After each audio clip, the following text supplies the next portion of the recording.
Hello everybody, welcome back to my channel. If you are new here, my name is Irene Kaali and it is very lovely to meet you. I'm in the best mood, it feels like autumn, I'm so happy, I'm annoyed because there's a fly that won't get off my light, but I'm just going to ignore it. Today I really wanted to take a moment to speak to you about something that is very close to my heart, which is my situation with British citizenship.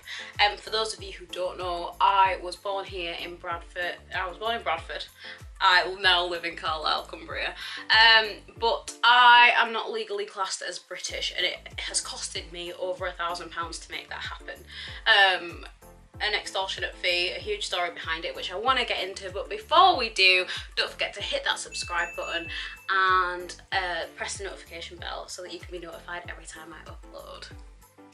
So there are a couple of like little videos that I put up on my channel a while ago, which I'll link below because I don't really want to rehash everything. This is very much more of an update, minor recap for the new people, a little bit of an update. But yeah, so I was born in Bradford, West Yorkshire, British birth certificate, educated here, work here, everything here, never left the country. And unfortunately there is a law that says that irrespective of the fact that I was born here, because of where my parents were born, I am not legally classed as British. It was very disheartening. I didn't find out until I was about 17, and I tried to apply for a passport, a British passport, and I was refused. And I found it very confusing because nobody understood. Even to this day when I speak to people, nobody understands. You were born here, you have a British birth certificate, you have a national insurance number, like why we don't understand. And the thing is, I totally get it. I didn't understand either. But it's just something that I had to deal with. Realistically, I was 17 at the time. A lot of people said go to court. I didn't have the funds to go to court. For those of you who don't know, just to get into a courtroom, you spend a lot of money. And the bottom line is, when I was 17, I didn't fully understand the situation then. So in my head, I thought, do you know what? I'm not in a rush. Like, I would love to go on holiday, but it's not a necessity. Right now I'm prepping for university, I've got all these plans. Let me go off, get these things done, and then I will deal with it when I'm more able, when I have more information, when I have more funds. So flash forward a few years now, 2018, January, I had the conversation with some people at work, and they're the ones that recommended getting in touch with my MP.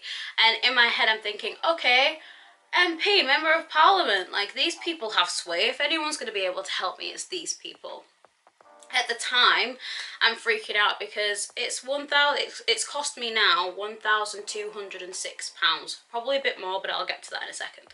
£1,206 is the amount that the Home Office have taken from my bank account to make this happen.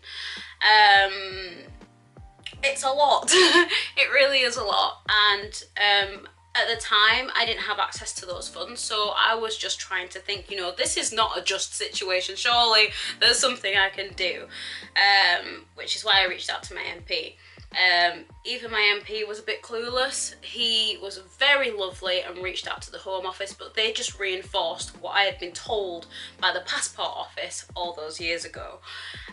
So I was very disheartened, I was very emotional. I have very strong feelings about social media, about sharing things. I think when I was young and hormonal and whatever, I would put things out there for all these random reasons, whether that be going on a rant or a strop or fancying someone and wanting attention. Yes, I was one of those people, I'm ashamed to admit, but I've changed, I promise. So I didn't have a reason for doing this. It kind of went against everything that I believed in, but I shared my story on social media and the response was profound. It really was. I found myself with so much support. I was overwhelmed. I really was. I don't know what I expected. Of course, to me it made sense, but the outrage from other people reminded me or showed me that I wasn't crazy for feeling upset about the situation that I was in. And just one more time, like, I would really like to thank everybody who sent a comment or a private message. I really do appreciate that support so much. Support is priceless, let's face it. So yeah, I after putting that up, I kept getting messages, whether that be comments on my original post on Facebook or private messages from people saying, you should start a campaign, a fundraising campaign or something. I'd donate. And at first I'm thinking, I'm totally against it. I'm thinking, I feel bad. Most of the time when you see people doing online campaigns, they're for like terminal illnesses or cancer or something. Like, I didn't feel right asking people like for their money. Basically, I have very strong feelings when it comes to money. I watched my mother work 60 hours a week every week throughout my whole childhood. I saw the pain that she went through when she was ill, or if she had any serious medical issues. She did so much to provide for her children, and so I have a very strong emotional I just have strong feelings when it comes to asking people for money. I know what goes into it, and I don't take that lightly. But I guess after enough people had said it, quite a few people said it, after enough people had said it, I started to think, maybe this is a thing, like maybe this could happen. And long story short, I decided to go ahead with it, and thankfully in 7 days I raised more than enough money to apply for my British citizenship. I'm very happy about it. I was very thankful. If anything, it happened far quicker than I expected it to happen. I don't know if I expected it to work, if we're being honest.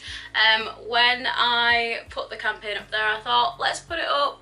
It either works or it doesn't. Either way, this isn't the end of the road for me. I know that there are so many people out there who are dealing with the same issue, and I 100% am a huge believer in, if you have a voice, use it. If I could only impact 3 people, those 3 people are 3 significant people, irrespective of where you are, what you earn, what your job is, whether you work or not.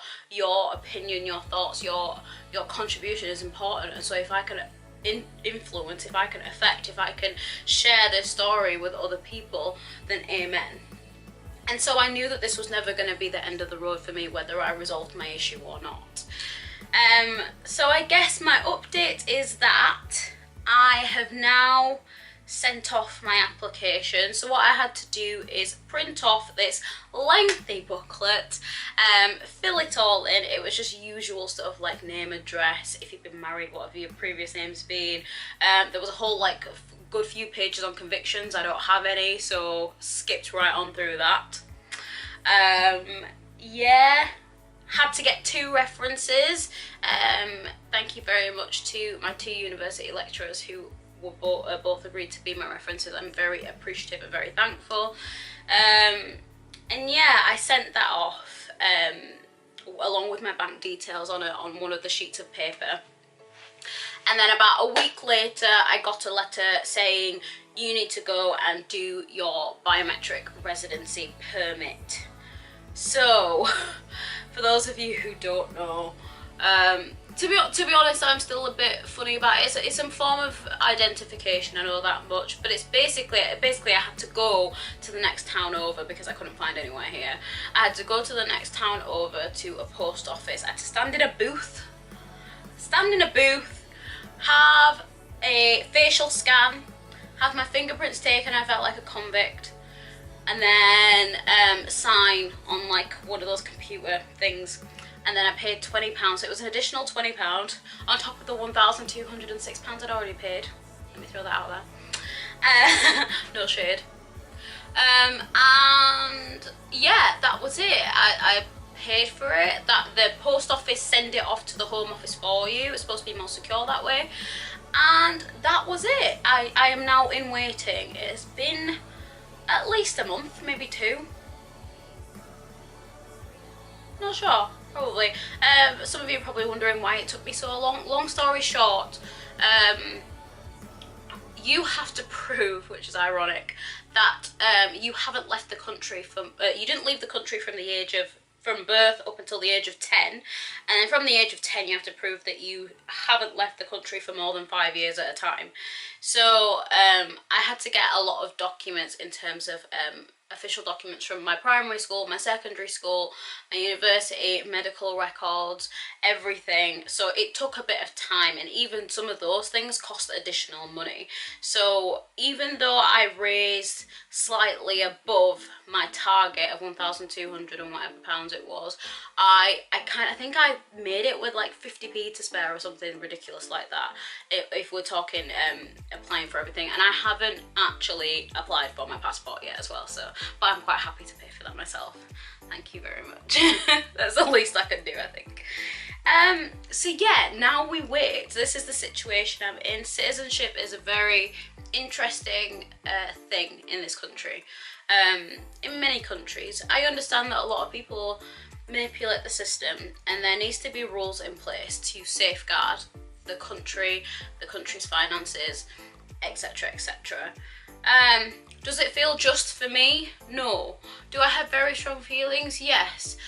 It feels like a lot. I guess it's different for me. I know the life I've lived. I know the kind of person that I am. I know my education, my qualifications. I know what I've done, what I've contributed.